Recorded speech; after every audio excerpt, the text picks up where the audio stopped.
नमस्कार दोस्तों, कैसे हैं आप लोग। मेरा नाम है अर्षद द्विवेदी और मैं आप फिर से स्वागत करता हूं आपका इस वीडियो में। दोस्तों, चैप्टर 4 चल रहा है क्लास 9 की ज्योग्राफी किताब का।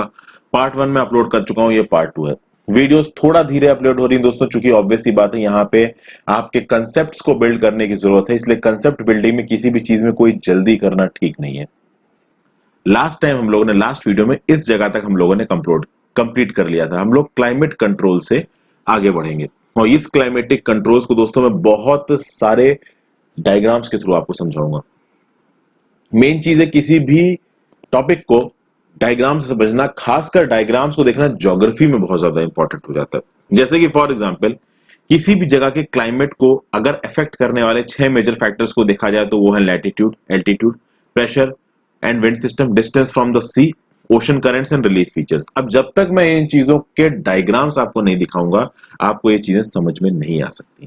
ठीक है दोस्तों, तो आगे बढ़ने से पहले वीडियो को लाइक जरूर दबा दीजिए दोस्तों। कहीं पे भी अगर आपको लगे कि ये वीडियो वर्थ शेयरिंग है तो प्लीज इसको अपने दोस्तों के साथ शेयर करें। माउथ ऑफ द वर्ड से आप लोगों को रिकमेंड भी कर सकते हैं वीडियो को, उनको बुला सकते हैं वीडियोस देखने के लिए। काफी मेहनत से बना रहा हूं, तो मैं ये उम्मीद करूंगा कि आप इन वीडियोस को शेयर करें। शुरू करते हैं दोस्तों। यहाँ पे देखिए, अर्थ के कर्वेचर की बात किया जाए, आपको पता है अर्थ का कर्वेचर फ्लैट नहीं है। आप देखिए, ये है आपका अर्थ, यहां है इक्वेटर, तो ऑलमोस्ट एक स्फीयर के फॉर्म में है ये, हालांकि परफेक्ट स्फीयर ये है नहीं। लैटिट्यूड के हिसाब से जो अमाउंट ऑफ सोलर एनर्जी मिलती है किसी भी एक पर्टिकुलर जगह पे, वो वेरी करती है। तो अगर इक्वेटर के पास ट्रॉपिक्स के बीच में अगर आप देखोगे तो मैक्सिमम अमाउंट ऑफ सनलाइट मिलेगी, लेकिन जहां आप ट्रॉपिक्स के ऊपर चले जाते हो तो ट्रॉपिक ऑफ कैप्रिकॉर्न के और साउथ में आ जाते हो या नॉर्थ चले जाते हो ट्रॉपिक ऑफ कैंसर के, तो वहां पे सनलाइट की जो अमाउंट पहुंचती है, जो रेज पहुंचती है, वो कम होते जाते हैं।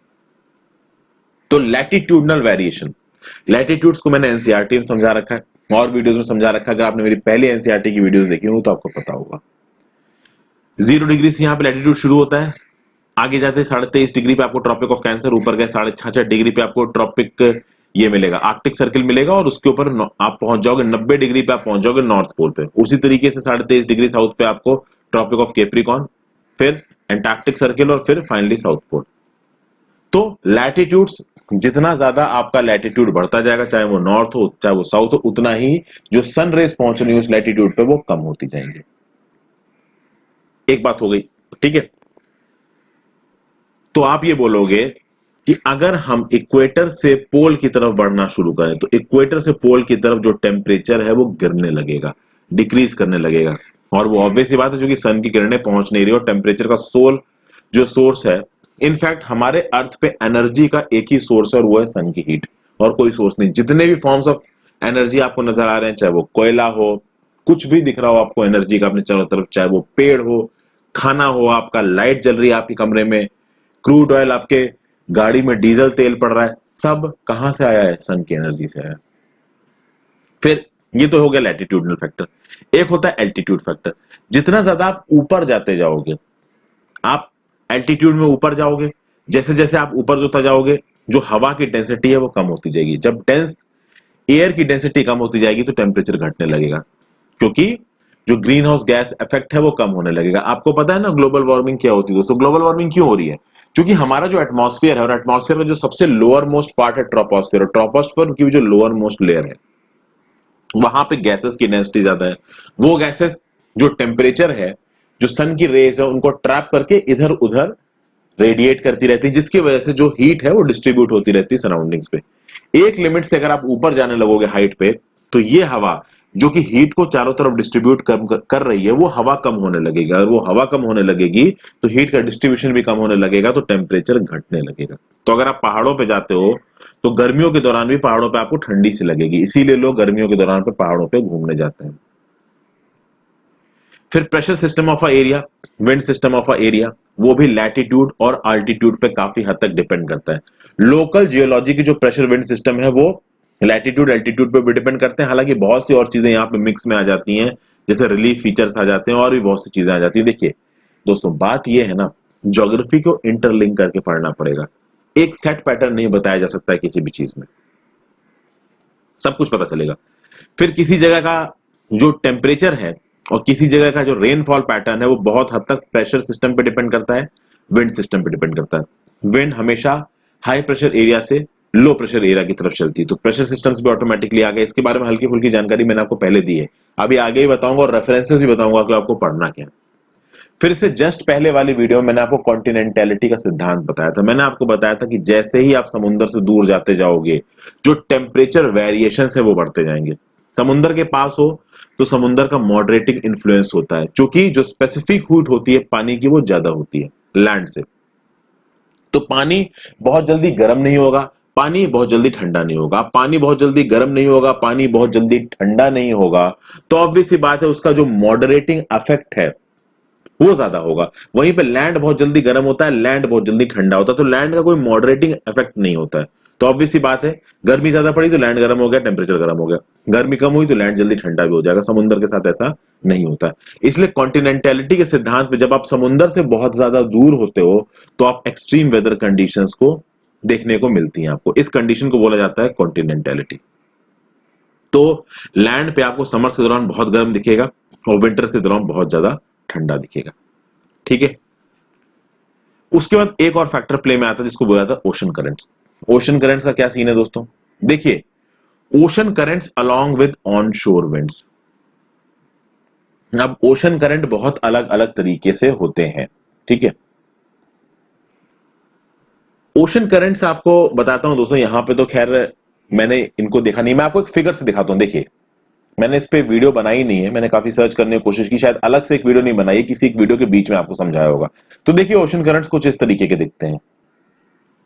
यहां देखिए, ये जो नॉर्थ अमेरिका है, नॉर्थ अमेरिका के वेस्टर्न कोस्ट पे आपको कैलिफोर्नियन करंट नजर आ रहा है। एक मिनट, मैं अपना मार्कर ऑन कर देता हूं। हाँ जी, अब देखिए यहां पे आपको कैलिफोर्नियन करंट नजर आ रहा है। फिर साउथ अमेरिका कॉन्टिनेंट के वेस्टर्न कोस्ट पे पेरुवियन करंट नजर आ रहा है। अफ्रीका के north eastern coast, north western coast पे आपको कैनरी करंट नजर आ रहा है। उसी अफ्रीका के साउथ वेस्टर्न कोस्ट पे, तो सॉरी ये नॉर्थ वेस्टर्न है कैनरी करंट वाला। उसी तरीके से ये आपके अफ्रीकन कॉन्टिनेंट के north sorry south western coast पे बेंगुला करंट नजर आ रहा है। ऑस्ट्रेलिया के वेस्टर्न कोस्ट पे वेस्ट ऑस्ट्रेलियन करंट नजर आ रहा है। तो ऐसे बहुत से करंट चलते हैं दोस्तों समुद्र में, और वो करंट जब किसी जगह से बहते हैं ना, तो उस जगह की लोकल जियोग्राफी पे इफेक्ट डालते हैं। कैसे इफेक्ट डालते हैं ये मैं अभी आपको बताता हूं। तो अगर ओशन करंट्स का प्रभाव है और ऑन शोर विंड्स का प्रभाव है, तो किसी एक कोस्टल एरिया के क्लाइमेट पे फर्क आ सकता है। अब मैं बताता हूं ये फर्क कैसे आता है। ऑफ शोर विंड्स और ऑन शोर विंड्स को मैं पहले भी समझा चुका हूं, मैं फिर से आपको समझाता हूं। देखिए क्या हो रहा है दोस्तों, जब विंड समुद्र की तरफ से लैंड की तरफ बहती है तो उसे बोला जाता है ऑन शोर फ्लो, इसको सी ब्रीज भी कहते हो आप। और जब यही विंड आपकी लैंड की तरफ से ओशन की तरफ बहती है तो इसको कहा जाता है ऑफ शोर विंड, जिसको आप लैंड ब्रीज भी बोलते हैं। तो दो तरीके की ब्रीज हो गई, एक तो सी ब्रीज हो गई जिसको ऑनशोर फ्लो कहा जाए, ऑनशोर एयर कहा गया, और एक लैंड ब्रीज हो गई जो कि आपके लैंड से समुद्र की तरफ बहती है, इसको ऑफशोर फ्लो कहा जाता है। अब ये जो सी ब्रीज होती है दोस्तों वो काफी सूदिंग होती है। मैंने पहले भी आपको बताया था कि कोस्टल इलाके में जो घर होंगे ना, वो अपनी खिड़कियां ओशन की तरफ रखते हैं, क्योंकि एक तो व्यू अच्छा आता है, दूसरी हवा बहुत अच्छी आती है, ये सी ब्रीज। तो अब यहां पे देखिए क्या बोला जा रहा है, यहां पे बोला जा रहा है ocean currents along with on शोर winds affect the climate of the coastal area. इसका मैं आपको एक एग्जांपल देता हूं, एग्जांपल के साथ आपको चीजें समझ में आएंगी। आप अगर इस फिगर को देखो दोस्तों, तो यहां पे आपको अटाकामा डिजर्ट नजर आ रहा है on the western coast of South America continent. यहां पे आपको मुहावे डिजर्ट नजर आ रहा है, और भी बहुत सारे डिजर्ट्स मिलते हैं हमको नॉर्थ अमेरिका के वेस्टर्न कोस्ट पे। फिर अगर आप अफ्रीकन कॉन्टिनेंट को देखो तो अफ्रीकन कॉन्टिनेंट के साउथ वेस्टर्न एंड पे आपको नामीब डिजर्ट नजर आ रहा है। यहां पे एक बेंगुला करंट दिख रहा है आपको। और सब देखिए, कैलिफोर्निया करंट भी कोल्ड करंट है, पेरुवियन करंट भी कोल्ड करंट है, ये बेंगुला करंट भी कोल्ड करंट है, कैनरीज करंट भी कोल्ड करंट है। अब आप बोलोगे कि मैं ये कैसे बता रहा हूं कि ये कोल्ड करंट है। अगर कोई करंट इक्वेटर से दूसरी तरफ बहता है, तो मान लीजिए नॉर्दर्न हेमिस्फीयर में कोई करंट इक्वेटर के अपोजिट बह रहा है, इक्वेटर की तरफ नहीं, इक्वेटर के अपोजिट बह रहा है, तो वो हॉट करंट होगा। और अगर वो इक्वेटर की तरफ बह रहा है तो वो कोल्ड करंट होगा। क्योंकि अगर वो इक्वेटर की तरफ बह रहा है, जैसे कि कैलिफोर्नियन करंट बह रहा है, तो ये आ कहां से रहा है, पोल की तरफ से आ रहा है। तो अगर वो पोल की तरफ से आ रहा होगा तो वो हो जाएगा कोल्ड करंट। तो ये कैलिफोर्नियन करंट नॉर्थ पोल की तरफ से आ रहा है तो कोल्ड करंट है। ये पेरुवियन करंट साउथ पोल की तरफ से आ रहा है तो कोल्ड करंट है। ये बेंगुला करंट साउथ पोल की तरफ से आ रहा है तो कोल्ड करंट है। ये West Australian current South Pole की तरफ से आ रहा है तो कोल्ड करंट है। उसी तरीके से कैनरीज करंट साउथ पोल की तरफ से आ रहा है इसलिए कोल्ड करंट है। अब देखिए ये कोल्ड करंट करेंगे क्या दोस्तों, इस कोस्ट का जो पानी होगा यहां पे उसको ये कर देंगे ठंडा, ठंडा पानी कर देंगे। तो आप देखिए ये जो हवा बह के जाएगी समुद्र की तरफ से लैंड की तरफ, जिसको आप सी ब्रीज बोलते हो, जिसको आप ऑन शोर ब्रीज बोलते हो, वो हवा ठंडे कंडीशंस को कर देगी। और जब यहां पे इन वेस्टर्न इलाकों पे ठंडे कंडीशंस बन जाएंगे तो पानी ज्यादा इवेपोरेट नहीं होगा, हाई प्रेशर कंडीशंस बनेंगी। और हाई प्रेशर कंडीशंस में रेनफॉल नहीं होती है दोस्तों। अब अगर आप हाई प्रेशर कंडीशन से कंफ्यूज हो रहे हो और मेरी पहले की वीडियोस नहीं देखी तो मैं सिंपल समझाता हूं। मान लीजिए किसी एक जगह पे टेम्परेचर ज्यादा है, ठीक है, कभी आपने देखा है कि सर्दियों में पानी बरस रहा हो, बहुत कम होता है कि सर्दियों में पानी बरसता है, ठीक है। नॉर्थ इंडिया में तो सर्दियों में पानी बरसता ही नहीं। क्यों नहीं बरसता है दोस्तों? देखिए हाई प्रेशर होता है, पानी बरसता है लो प्रेशर में कि भैया पानी गर्म हुआ, ठीक है, हवा गर्म हुई, हवा गर्म करके ऊपर गई, नीचे का लो प्रेशर इलाका आया, ऊपर क्लाउड्स बने और क्लाउड्स बरस गए। जब भी कहीं पे हाई प्रेशर कंडीशन होती है ना दोस्तों, वहां पे पानी नहीं बरसता। तो ये जो कैलिफोर्निया करंट है, पेरुवियन करंट है, बेंगुला करंट है, कैनरीज करंट है, ये हाई प्रेशर कंडीशंस लेके आ रही है इन इलाकों में। और इसीलिए इन इलाकों में जैसे कि जहां पे मोहावे डिजर्ट बना है, अटाकामा डिजर्ट बना है, नामीब डिजर्ट बना है, सहारा डिजर्ट जो बना हुआ है आपका इन the western portions of African continent, यहां पे कभी पानी ही नहीं बरसता। तो जब पानी नहीं बरसेगा तो ऑब्वियस सी बात है यहाँ पे डिजर्ट बन जाएगा। तो समझ रहे हैं ना कि ये ओशन करंट्स कैसे इन जगहों पे डेजर्ट को बनाने में अपना रोल प्ले कर रहे हैं। तो बस यही मैं आपको बताना चाह रहा था कि ओशन करंट्स का भी बहुत मेजर फैक्टर होता है किसी एक लोकल जगह की क्लाइमेटोलॉजी पे, किसी एक लोकल जगह की क्लाइमेट पे। ओके, तो मान लीजिए अगर किसी कोस्टल एरिया में वार्म करंट या कोल्ड करंट बह रहे हैं और अगर जो विंड है वो ऑन शोर है, यानी समुंदर की तरफ से लैंड की तरफ जा रही है, तो ऑब्वियस सी बात है वहां पे उस इलाके को या तो वो वार्म कर देंगे अगर वो वार्म करंट है, और अगर वो कोल्ड करंट है तो वो कोल्ड कर देगा। अब जब मैंने आपको डेजर्ट की बात बताई दोस्तों, तो why most of the world's deserts are located in the western margins of the continents in the subtropics. एक रीजन मैंने आपको बता दिया है दोस्तों। ज्यादातर यहां पे जो मैंने अभी आपको डेजर्ट दिखाए हैं ये सब वेस्टर्न मार्जिन्स पे है कॉन्टिनेंट के। ईस्टर्न मार्जिन्स पे अब तक एक भी हमने डेजर्ट नहीं देखा। ज्यादातर डेजर्ट्स आपको वेस्टर्न मार्जिन पे ही मिलेंगे। अब यहां पे सवाल उठता है कि ये सारे डेजर्ट्स वेस्टर्न मार्जिन पे क्यों है? इसकी बहुत से रीजन है दोस्तों। उन रीजन के लिए मैं एक अलग से वीडियो बनाऊंगा। एक तो मैंने ओशन करंट आपको रीजन बता दिया, मैं आपको बस रीजंस का टाइटल बता दे रहा हूं, आप खुद ढूंढने की कोशिश करिए, अलग ही वीडियो बनाऊंगा और मैं कल या परसों में वीडियो बना के अपलोड कर भी दूंगा। तो देखिए एक रीजन होता है एंटी साइक्लोनिक कंडीशंस। जिन जगहों पे ये डेजर्ट्स बनते हैं ना दोस्तों, वहां पे एंटी साइक्लोनिक कंडीशंस बनती हैं, फर्स्ट ऑफ ऑल। दूसरी चीज trade winds, north east trade winds और साउथ ईस्ट ट्रेड विंड्स।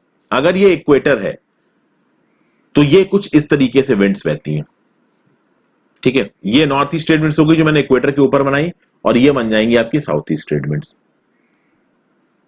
ये साउथ ईस्ट ट्रेड विंड्स कैसे इन डेजर्ट्स के और ये नॉर्थ ईस्ट ट्रेड विंड्स कैसे इन डेजर्ट्स के बनने में अपना रोल प्ले करेंगी, ये भी मैं अगली वीडियो में बनाऊंगा। तो मैंने तीन वजह बता दी। एक तो मैंने आपको बता दिया ओशन करंट्स, एक एंटी साइक्लोनिक कंडीशंस बता दिया, और एक नॉर्थ ईस्ट ट्रेड विंड्स और साउथ ईस्ट ट्रेड विंड्स बता दिया। खुद ढूंढने की कोशिश कीजिए कि कैसे बने ये डेजर्ट। अभी के लिए मैं इस टॉपिक को छोड़ रहा हूं, आगे चलता हूं, अलग से वीडियो में बता दूंगा, एक दो दिन में वीडियो मिल जाएगी, टेंशन मत लीजिए। आगे चलते हैं। किसी भी जगह का क्लाइमेट डिसाइड करने में रिलीफ एक मेजर फैक्टर प्ले करता है। रिलीफ मतलब उस जमीन की बनावट कैसी है। तो क्या सपाट जमीन है, प्लेन्स है, क्या पास में समुंदर है, क्या वहां पे कोई पहाड़ है, इस टाइप की चीजें हैं। तो अगर हाई माउंटेन है तो हाई माउंटेन्स कोल्ड विंड्स को या हॉट विंड्स को एज अ बैरियर रहेगा। तो आप देख लीजिए हमारा हिमालय दोस्तों, साइबेरिया के रीजन से जो ठंडी हवाएं साउथ की तरफ चलती हैं उनको हिमालय रोक देता है। वो इंडियन सबकॉन्टिनेंट में आ नहीं पाती हैं, इसलिए इतनी ठंडी नहीं पड़ती इंडियन सबकॉन्टिनेंट में। कभी फ्लाइट पकड़ के जाइए मॉस्को, कभी फ्लाइट पकड़ के जाइए कजाकिस्तान, -8 डिग्री टेम्परेचर। जब मैं उतरा था कजाकिस्तान के एयरपोर्ट पे, ये बात है लगभग नवंबर की, -8 डिग्री सेंटीग्रेड टेम्परेचर था नूर सुल्तान एयरपोर्ट पे। आप सोचिए नवंबर के महीने में -8 डिग्री सेंटीग्रेड टेम्परेचर बहुत ज्यादा होता है।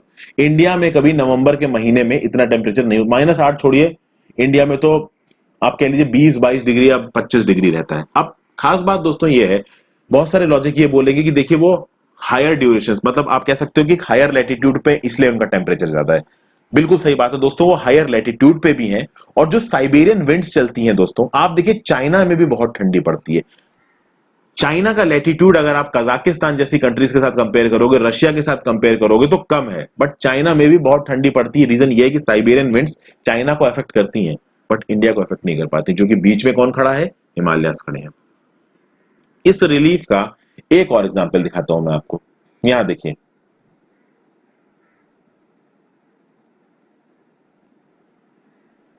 इस फिगर में आपको अरावली रेंजेस नजर आ रही है। ये रही अरावली रेंजेस, ये बीच में ये है अरावली रेंजेस, और बिल्कुल इस अरावली रेंजेस के वेस्ट में देखिए जो पूरा इलाका है ना, ये डिजर्ट है, हमारा थार डिजर्ट ऑफ राजस्थान। अब आपको मैंने पहले ही बताया है कि जब साउथ वेस्ट मानसून आता है तो इस तरीके से विंड्स बहती हुई आती हैं। कुछ विंड्स आपकी अरेबियन सी की साइड से बहती हैं और कुछ बंगाल के साइड से आ जाती हैं। अब देखिए दोस्तों, ये विंड्स का डायरेक्शन ऐसा है, ये ऐसे बहती हुई आ रही है। जब ये ऐसे बहती हुई आ रही है, अरावली की ओरिएंटेशन देखिए कैसे है, बिल्कुल parallel to the flow of wind है। तो अरावली की ओरिएंटेशन बिल्कुल parallel to the flow of wind है, तो ये अरावली बारिश नहीं करा पाती है। अगर अरावलीज ऐसी ना होके ऐसी होती, मान लीजिए ऐसी होती, तो भैया ये जो इलाका है ना, one of the most fertile इलाका होता। यहां पे इतनी ग्रीनरी होती, इतनी वेजिटेशन होती, क्योंकि ये जो विंड्स हैं वो इस पहाड़ों से, अरावली से टकरा के खूब बारिश करती भाई, पानी ही पानी होता, हरियाली ही हरियाली होती। लेकिन अब नहीं है, क्योंकि अब रास्ते में कौन खड़ा है? रास्ते में खड़े हैं अरावलीज, और अरावली क्या है? पैरेलल है इस साउथ वेस्ट मानसून के। तो चूंकि पैरेलल है तो वो बारिश कराएंगे नहीं, तो क्या बन जाएगा? इधर बन जाएगा रेगिस्तान। ठीक है, तो ये चीज आपको समझ में आई कि कैसे रिलीफ फैक्टर करता है किसी जगह। मैंने अरावली का आपको एग्जांपल दिया, मैंने हिमालयस का एग्जांपल दिया। ठीक है, आगे चलते हैं। अब देखते हैं कि इंडिया के क्लाइमेट को कौन कौन इफेक्ट करता है। सब कुछ समझ में आएगा, थोड़ा सा पेशेंस रखिए। लैटिट्यूड की बात करिए। जो ट्रॉपिक ऑफ कैंसर है वो कह सकते हैं कि almost from the middle of the country pass होता है, from the Rann of Kutch in the west to Mizoram in the east. भाई इसको भी देखना जरूरी बैठता है।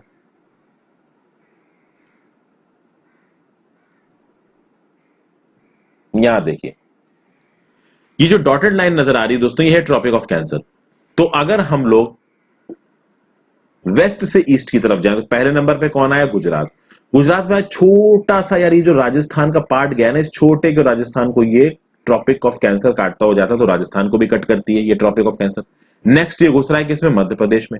नेक्स्ट यहां पे ये छत्तीसगढ़ में घुसता हुआ नजर आ रहा है, फिर उसके बाद झारखंड में, फिर वेस्ट बंगाल में, फिर घुस गया बांग्लादेश में। बांग्लादेश से जब निकला तो इंडियन टेरिटरी में कहां घुसा? त्रिपुरा और फिर मिजोरम। तो हमारे 8 स्टेट्स को काटता हुआ जाता है ये ट्रॉपिक ऑफ कैंसर। ऑलमोस्ट ये हमारे जो इंडियन पेनिनसुला इसको आधे में काट रहा है। तो आप कह सकते हो कि ट्रॉपिक ऑफ कैंसर के नीचे जितना भी पोर्शन है हमारे इंडियन पेनिनसुला का, that lies in tropical regions. और इसी ट्रॉपिक ऑफ कैंसर के नॉर्थ में जितना भी पोर्शन आता है हमारे इंडियन सब कॉन्टिनेंट का, दैट इज सब ट्रॉपिकल। तो हमारे यहां ट्रॉपिकल क्लाइमेट भी मिलेगा और हमारे यहां सब ट्रॉपिकल क्लाइमेट भी मिलेगा। ठीक है, तो इंडिया में both tropical and subtropical climate is found. तो all remaining area north of the tropic lies in the subtropics. Therefore India's climate has characteristics of tropical as well as subtropical. ठीक है, ये चीज clear हो गई। फिर आगे बात करते हैं एल्टीट्यूड की। देखिए, इंडिया के नॉर्थ में माउंटेन्स है, हिमालयन रेंजेस है। हिमालयन रेंजेस को बहुत सही तरीके से डिकोड करके मैंने आपको समझाया। एवरेज हाइट है उनकी 6000 मीटर। इंडिया का एक बहुत बड़ा कोस्टल एरिया भी है। तो अगर आप ईस्टर्न घाट्स की बात कर लीजिए, वेस्टर्न घाट्स की बात कर लीजिए। अब जो वेस्टर्न घाट्स है, ईस्टर्न घाट्स है, वो कोस्ट से थोड़ा दूर है, लेकिन वेस्टर्न घाट्स के और ईस्टर्न घाट्स के कुछ एक्सटेंशन कोस्ट तक पहुंच जाते हैं। तो कोस्टल एरिया में अगर आप ऊंचाई देखोगे पहाड़ों की, तो 30 मीटर से ज्यादा नहीं है। जैसा कि मैंने पहले बताया, जो कोल्ड विंड्स होती सेंट्रल एशिया की, साइबेरिया की, वो हिमालय की वजह से हमारे सब कॉन्टिनेंट में नहीं आ पाती। इसीलिए हमारे यहाँ पे जो विंटर्स हैं वो सेंट्रल एरिया से कम ठंडी होती है। प्रेशर एंड विंड्स की बात करें दोस्तों, प्रेशर एंड विंड ये जो ज्योग्राफी है इसका सबसे इंपॉर्टेंट पार्ट है। यहां पे हमको प्रेशर एंड सरफेस विंड को समझना है, अपर एयर सर्कुलेशन को समझना है, वेस्टर्न साइक्लोनिक डिस्टर्बेंसेस को समझना है, ट्रॉपिकल साइक्लोन्स को समझना है। अगर इंडिया की बात करें तो इंडिया आता है नॉर्थ ईस्टर्ली विंड्स में। बहुत सारी चीजें मैंने आपको पहले समझाई हैं। सबसे पहले देखते हैं ये नॉर्थ ईस्टर्ली विंड्स क्या होती हैं। पहले तो आप प्रेशर बेल्ट को देखो दोस्तों, ये आपको प्रेशर बेल्ट नजर आ रही है। इसको मैंने पहले पूरा एक्सप्लेन किया है, बट मैं थोड़ा थोड़ा एक्सप्लेन कर रहा हूं, यहाँ पे कंसेप्ट बिल्डिंग कर रहा हूं। ध्यान से सोचना, जितना समझा रहा हूं उतना समझना, ज्यादा दिमाग मत लगाना, आगे आने वाली वीडियोस में क्लियर हो जाएगा। ये जो बीच का 0 डिग्री का इक्वेटर है ना, यहां पे पड़ता है पूरी आपकी सन की एनर्जी, ये जो पूरा इलाका है आपका, आप कह सकते हो कि 5 डिग्री नॉर्थ से लेके 5 डिग्री साउथ में, इतना इलाके में सबसे ज्यादा सन की एनर्जी यहां पड़ती है। तो इसको बोला जाता है इक्वेटोरियल लो प्रेशर बेल्ट, डोल्ड्रम्स भी बोलते हैं। क्यों बोलते हैं? क्योंकि यहां सबसे ज्यादा गर्मी पड़ती है, सबसे ज्यादा पानी यहां उबलता है, सबसे ज्यादा जो हवा है वो यहां पे गर्म होती है। तो हवा गर्म होगी, हवा गर्म होकर ऊपर की तरफ उठेगी। अगर यहां पे मान लीजिए बहुत गर्मी है, हवा गर्म होकर ऊपर की उठेगी, तो नीचे बन जाएगा क्या? Low pressure belt. उस लो प्रेशर बेल्ट को भरने के लिए हवा पास के किसी एरिया से बह के आएगी। तो वो जो पास का एरिया होगा जहां पे हाई प्रेशर होगा और वहां से हवा बह के आएगी इक्वेटर की तरफ, वो दो होंगे। एक तो होगा नॉर्थ में सब ट्रॉपिकल हाई प्रेशर बेल्ट, उसको हॉर्स लैटिट्यूड बोला जाता है, और एक होगा साउथ में सब tropical high pressure belt south, इसको बोला जाता है हॉर्स लैटिट्यूड। आप कह सकते हो 30 डिग्री नॉर्थ से 35 डिग्री नॉर्थ में ये नॉर्थ वाला है, और 30 डिग्री साउथ से 35 डिग्री साउथ में साउथ वाला है। तो दो चीजें समझ में आई आपको। एक तो गर्मी की वजह से हवा ऊपर उठी, नीचे लो प्रेशर बना, तो लो प्रेशर की वजह से बन गया इक्वेटोरियल लो प्रेशर बेल्ट। उस इक्वेटोरियल लो प्रेशर बेल्ट की लो प्रेशर को कम करने के लिए सब ट्रॉपिकल हाई प्रेशर बेल्ट से हवा बह के आई north east trade wind, south east trade wind किसकी तरफ? इक्वेटर की तरफ। आप में से बहुत लोग ये सवाल पूछोगे, सर कि ये सब ट्रॉपिकल हाई प्रेशर बेल्ट कैसे बना, हॉर्स लैटिट्यूड कैसे बना? ये भी मैं आपको बताऊंगा। इसकी एक पूरी साइकिल है। यहां पे हवा डिसेंड करती है। वो कैसे डिसेंड करती है वो मैं धीरे धीरे, मुझे वो बनाने दीजिए, एकदम से उसके ऊपर मत आइए। उसके बाद एक हाई प्रेशर बेल्ट बनती है यहां पे 90 डिग्री नॉर्थ पे, 90 डिग्री साउथ पे। क्योंकि यहां पे टेम्परेचर बहुत ज्यादा है, नॉर्थ पोल पे या साउथ पोल पे टेम्परेचर बहुत ज्यादा है, तो ऑटोमेटिकली यहां पे हाई प्रेशर बनता है। और हाई प्रेशर बनता है तो हाई प्रेशर से लो प्रेशर की तरफ हवा बढ़ेगी, तो 60 डिग्री नॉर्थ के लमसम पे आपका सब पोलर लो प्रेशर बनता है, 60 डिग्री साउथ पे भी आपका सब पोलर लो प्रेशर बनता है। अब यहां पे काम की चीज क्या थी? यहां पे काम की चीज थी नॉर्थ ईस्ट ट्रेड विंड। यहां पे काम की एक और चीज है, कोरियालिस फोर्स। आप बोलोगे हवा तो ऐसे बह के आनी चाहिए, टेढ़ी क्यों हो रही है? कोरियालिस फोर्स का क्या लॉजिक है? देखिए आगे यहां पे एक पैराग्राफ लिखा हुआ, उस पैराग्राफ को पहले पढ़ देता हूं आपके लिए। Coriolis force, an apparent force caused by Earth's rotation, the Coriolis force is responsible for deflecting wind towards right in the northern hemisphere and towards left in the southern hemisphere. तो जो deflection का phenomena है इसको बोला जाता है Feral law. यानी कि नॉर्दर्न हेमिस्फीयर में जो विंड है वो राइट की तरफ डिफ्लेक्ट हो रही है, सदर्न हेमिस्फीयर में जो विंड है वो लेफ्ट की तरफ डिफ्लेक्ट हो रही है। तो ये राइट और लेफ्ट की तरफ डिफ्लेक्ट होने वाले फिनोमिना को आपने क्या बोला? Feral law. अगर आपको ये समझना है कि कोरियालिस फोर्स कैसे काम कर रहा है और फेरल लॉ क्या है, कोरियालिस फोर्स में हवा एक जगह से दूसरी जगह कैसे घूम रही है, अगर इस चीज को समझना है दोस्तों, तो YouTube में सर्च मारिए निसर्ग साइक्लोन, मेरे नाम के साथ, हर्षित द्विवेदी नाम के साथ, आपको पहली वीडियो मिल जाएगी। सबसे ऊपर दिख रहा है cyclone Nisarga, what are tropical cyclones and how they are formed. अब देखिए ट्रॉपिकल साइक्लोन समझने हैं तो ये वीडियो आपको समझा देगी। ट्रॉपिकल साइक्लोन्स को समझने के लिए भी कोरियालिस फोर्स को समझना पड़ता है, तो इस वीडियो में मैंने कोरियालिस फोर्स को समझाया है पूरी तरीके से। यहां पे आपको कोरियालिस फोर्स समझ में आ जाएगा। ये बहुत इंपॉर्टेंट चीज है कोरियालिस फोर्स को समझना, ठीक है ना? तो इस वीडियो को देखिए अगर आप कोरियालिस फोर्स को समझना चाहते हैं तो। This video will help you a lot. यहां पे मैंने फिगर्स के थ्रू इस चीज को समझा रखा है। आगे चलते हैं। तो कोरियालिस फोर्स मैंने अभी आपको यहां नहीं समझाया, आई होप आप उस वीडियो को देख के समझेंगे। देख जरूर लीजिएगा, बहुत काम आएगा। तो अब आपको इतना समझ में आ गया कि ये नॉर्थ ईस्ट ट्रेड विंड ऐसी बहती हुई आ रही है। थोड़ा मिटा के मैं जगह बना देता हूं आपके लिए। हाँ जी, ये नॉर्थ ईस्ट ट्रेड विंड आ रही है। इसी इलाके में दोस्तों है आपका इंडिया। आपको पता है ना ट्रॉपिक ऑफ कैंसर इंडिया के बीच से गुजरता है ऑलमोस्ट, तो इस इलाके में आता है इंडिया। इंडिया आता है नॉर्थ ईस्ट ट्रेड विंड्स के अंदर। तो इंडिया जब नॉर्थ ईस्ट ट्रेड विंड्स के अंदर आएगा तो किस तरीके से आएगा वो देखते हैं। इसके फिगर को मैंने इंक्लूड किया, शायद नीचे की तरफ इंक्लूड किया। बिल्कुल ये देखिए, जब ये नॉर्थ ईस्ट ट्रेड विंड्स आएंगे इंडिया के ऊपर इस तरीके से आएंगे। देखिए किस तरीके से आ रही है। अब देखिए दोस्तों बात ये है, ये north east trade wind land के ऊपर से बह के आती है, और जब ये लैंड के ऊपर से बह के आती है दोस्तों, तो ये किसी भी तरीके के पानी को अपने साथ लेके नहीं आती है। प्लस इनका जो इफेक्टिविटी है वो हिमालय की वजह से भी बहुत कम हो जाती है, और ऊपर से लैंड के ऊपर से बह के आ रही है, तो ये मॉइस्चर नहीं उठाती है। मॉइस्चर नहीं उठाती तो नॉर्थ ईस्ट ट्रेड विंड के चलते हमारे देश में ज्यादा बारिश होती नहीं है। लेकिन एक फिनोमिना आपने सुना होगा कि सर्दियों के मौसम में तमिलनाडु के कोस्ट पे, आंध्रा के कोस्ट पे बारिश होती है। ये फिनोमिना लोगों को समझ में नहीं आता है। वो इसलिए समझ में नहीं आता है कि लोग तमिलनाडु की बारिश को, आंध्रा कोस्ट की बारिश को साउथ वेस्ट मानसून के साथ जोड़ते हैं, जबकि वो बारिश नॉर्थ ईस्ट मानसून के पास की वजह से होती है। तो जो हवाएं ऐसे नॉर्थ ईस्ट विंड बहती हुई आ रही है वो बे ऑफ बंगाल से बहती हुई आएंगी और बे ऑफ बंगाल से वो मॉइस्चर उठा लेंगी दोस्तों, और वो मॉइस्चर लाके वो यहाँ के एरिया में बरसा देंगी। इसलिए सर्दियों में पानी बरसता है आपका आंध्रा के कोस्ट पे, आंध्र प्रदेश के कोस्ट पे और तमिलनाडु के कोस्ट पे।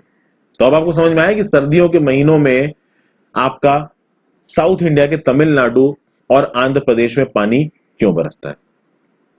ठीक है, तो नॉर्थ ईस्ट ट्रेड विंड समझ में आनी चाहिए, और ये नॉर्थ ईस्ट ट्रेड विंड ने आंध्र प्रदेश और तमिलनाडु के इलाके में बारिश कैसे की ये समझ में आनी चाहिए। और ये नॉर्थ ईस्ट ट्रेड विंड ने बाकी देश में बारिश क्यों नहीं की, क्योंकि भैया लैंड के ऊपर से बह के आ रही हैं तो बारिश क्या करेंगे, और प्लस हिमालय की वजह से इनकी इफेक्टिविटी भी थोड़ी कम होती है। ये एक चीज आपको समझ में आनी चाहिए जो कुछ भी मैंने आपको यहां पे बताया है। कोरियालिस फोर्स के इफेक्ट को अगर आपको देखना है तो आप मेरी Coriolis force, understanding Coriolis force, जो अभी मैंने निसर्ग साइक्लोन वाली वीडियो बनाई उसको देखिए। एक बात समझ लीजिए दोस्तों, जो हमारे यहाँ साउथ वेस्ट मानसून आता है ना, ये हमारा इंडिया यहां से मानसून आ रहा है। अभी के लिए देखिए इस समय पे जुलाई का महीना चल रहा है, जुलाई अगस्त में जबरदस्त बारिश होती है मुंबई, केरला, इन सब इलाकों में, क्योंकि ये साउथ वेस्ट मानसून आता है। ये साउथ वेस्ट मानसून इतना बारिश इसलिए करता है क्योंकि समुद्र के ऊपर से पानी उठा के आ रहा है और ये पानी आके कोस्ट पे बरसा देता है। ये काम नॉर्थ ईस्ट मानसून नहीं कर पाता है, क्योंकि नॉर्थ ईस्ट की विंड लैंड के ऊपर से बहती हुई आती है, तो पानी उठाएंगे नहीं तो बरसाएंगे क्या, सिंपल। अब आपको एक और चीज समझनी है। क्या समझना है दोस्तों, ये साउथ ईस्ट मानसून आता क्यों है, समझाता हूं आपको। ये चीज समझनी भी थोड़ी सी ट्रिकी है, बट अगर आप समझोगे तो समझ में आएगी।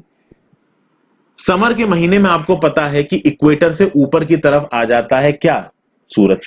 सूरज के साथ साथ इंटर ट्रॉपिकल कन्वर्जेंस जोन भी मूव होता है। देखिए ये रहा आपका अर्थ, बीच में है इक्वेटर, इक्वेटर के ऊपर सन बरस रहा है, यहां बहुत गर्मी है, सन ऊपर गया तो ये जो इंटर ट्रॉपिकल कन्वर्जेंस जोन है जो सन के नीचे होता है वो भी ऊपर आया। तो इक्वेटर की बजाय आप देखिए इंटर ट्रॉपिकल कन्वर्जेंस जोन कहां दिखा रहा है, नॉर्थ इंटर ट्रॉपिकल कन्वर्जेंस, भैया ऑलमोस्ट इंडिया के ऊपर आ गया है।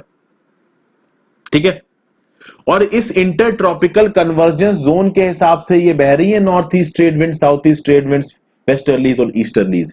ये जो westerlies, easterlies, north east trade wind, south east trade wind, ये जो बह रही है ना, ये जो सब ट्रॉपिकल हाई प्रेशर बेल्ट बन रही है, इक्वेटोरियल लो प्रेशर बेल्ट बन रही है, ये इंटर ट्रॉपिकल कन्वर्जेंस जोन की वजह से बन रही है, जो ये आईटीसीजेड है।